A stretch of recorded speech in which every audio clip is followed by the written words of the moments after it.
Hello and welcome to the 2022/2023 Beginners Guide to Todoist. Now I update these videos every once in a while because Todoist are constantly innovating and bringing out new ways of using this incredible app. So now that we're into October, I decided it's time to update the Beginner's Guide. Now, what this is a series of 10 videos that's going to take you through step by step to setting up Todoist so that it works for you. Now, I'm not going to mirror my own system until later in this series. I'm just going to give you the basics so you can get started with Todoist and build it around the way that you work rather than the way that I work. We all work differently, of course. So today's video is just a basic overview of what Todoist is, what you can do with it, and just to familiarize yourself with the app so you can at least get started setting it up. So without further ado, let me take you into my demo account now, and let's show you how you can use Todoist to get the most out of your day. Okay, so what we're going to do, we're going to look at the basic interface of Todoist. Now, what we'll do is we'll start up at the top line up here, and I just want to go through this so that you have an idea of what these features on these icons mean. Over here on the left is the hamburger bar, and all that means is when you tap that, it will close the sidebar. When you tap it again, it will open the sidebar. And by the way, you can use the keyboard shortcut M, as you can see there. If I hit M and then hit M again, it will open up the sidebar. And if you're using the app, by the way, as I am here, you can actually alter the size of the sidebar by just dragging it like that. Over here on the next one along is your home button. Now your home by default is set at today, and you can change that if you wish, and we'll do that in a future episode. But for all intents and purposes, this is really the main area that you want to be looking at on a day-to-day basis because these are the tasks that you've scheduled for today. Next up is search, which we'll come back to in a second. And then we've got plus, which is add a task. Now you can add a task by clicking on the plus, or you can tap Q, which I'm doing here. Now what I'm going to do is buy dog food for Louis. Bog food? No, we want dog food. Dog food for Louis. I'm going to add that task. Now that is going into today, so it's automatically added the date for today. Now if I'd done that in my inbox, I wouldn't have added a date, but it's added a date because I added it directly from the today view. That's just a heads up for you. So now we have one task in for today, and this is sitting in my inbox. Now, what I'm going to do is just carry it on the top here. This is something that's called your karma points. And again, we're going to come into that in a later episode, but for now, this is basically what's tracking your tasks. It will say how many tasks you've done on a daily basis, a weekly basis, and so on. Then we have your help guide. So over here is all the stuff that Todoist has set up to help you get going with Todoist. Now, you've got a templates, which again we'll look at in a future episode, but this is great to get you started. You've got the Todoist blog, you've got help, you've got all sorts of things here. This is your notification area. So this is something that you can use if you're sharing a project with a friend or a colleague, then this is where you'll get information about anything that's been happening while you've been away. And then finally, when you click on your initials, you'll get all your settings and themes. Now I'm going to cover themes right now because you can change the color of Todoist.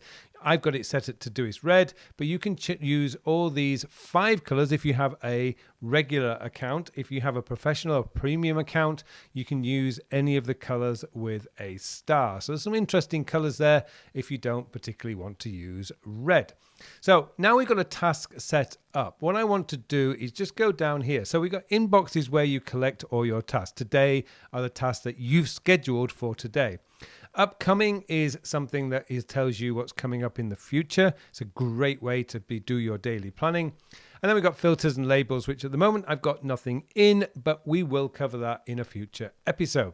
And then we come to the heart of Todoist, which is your projects. Now, I've set up 3 projects because this is what we're going to be working on right now. Now, I should point out that this is not how I personally use Todoist. I use something called the time sector system, which I will link to at the end of this series of videos. But for now, if you're beginner with Todoist, I want you just to set up some simple projects to get you started. Personal, work, and routines. Routines are for those things that you just have to do on a weekly or daily basis. And we'll come to that again in a future episode. So let's go back to my inbox. So we've got the task here, which is set for today. It's due for today. Now, one of the great things about Todoist is what I call the task view, which is when you click on a task, I'll do that again. When you click on the task right there, it will open up the task view. Now, here is where you can edit the task. You can move it to the right place. Now, buy dog food for Louis is a personal task. So I'm going to move that to my personal project. It's already given. I've already given it a date for today. And then we have a priority. So we can choose priority 1, which is task that must be done today. And Louis' food is very important, so I'm going to make that a P1. You've got a priority 2, a priority 3, and a priority 4, which is basically no flag. And then we got labels and we got reminders, which we will come to at a future date. You can also add comments in here. So we can say get his usual mixer. So there we go. I'm just going to put that there. So you've got a comment in there, which gives me, I put it in there on the 30th of September. And it's just a great way of just reminding me. You also have this description box here. So I could actually put the name of the dog food in there. So I could put ABC dog food mixer and save that. And that's now going to, you'll see what that looks like in a second. I can also add subtasks, which in this case I wouldn't need to do. So if we go back to my inbox, that task has now gone, but it's now in my personal. As you can see, right along there where I put the description, there's a nice little label there to tell me what food to buy him. Now, this description is great for things like telephone numbers, email addresses, so you can just quickly do whatever you need to do. There's also an indicator that I have a comment there, which if I tap on, it will open up and show me the comment. And there you go. So that's what I just wanted to cover. So you've covered the main functions of Todoist. You can get this set up. It's really quite simple. And that's what I'm going to say to you now. If you're following this series, before you go into the next one, into the next episode, what I want you to do is just set up a few projects. Now, set up personal, work, and routines. We're going to cover those in the next 2 or 3 episodes. So I want you to really get familiar with this, have a play around with it, make mistakes. It really doesn't matter, but it is the best way to learn how to use a tool like Todoist. Well, thank you so much for watching this episode. And it just remains for me now to wish you all a very, very productive week. Hello, thank you very much for watching my videos. Now I have something exciting to tell you about. Recently I have developed a brand new time management system. It's a system designed to manage your time in the 21st century. The world has changed a lot over the last 20 years. In fact, it's actually changed a lot this year. And what we need now is a time management system that is very easy to use, easy to maintain, so that you can spend more of your time doing the work. And that's what the time sector system is all about. It's going to change your whole belief system about the way a time management system should work, because this focuses on when you are going to do the task. And let's be honest, it doesn't matter how motivated, inspired, or how urgent something is. If you don't have time to do it, it is never going to get done.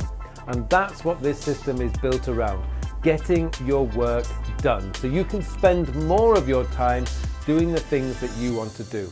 I hope you join me in this course. The full details of the course are in the show notes below, so please join me, and thank you very much for watching this brief video.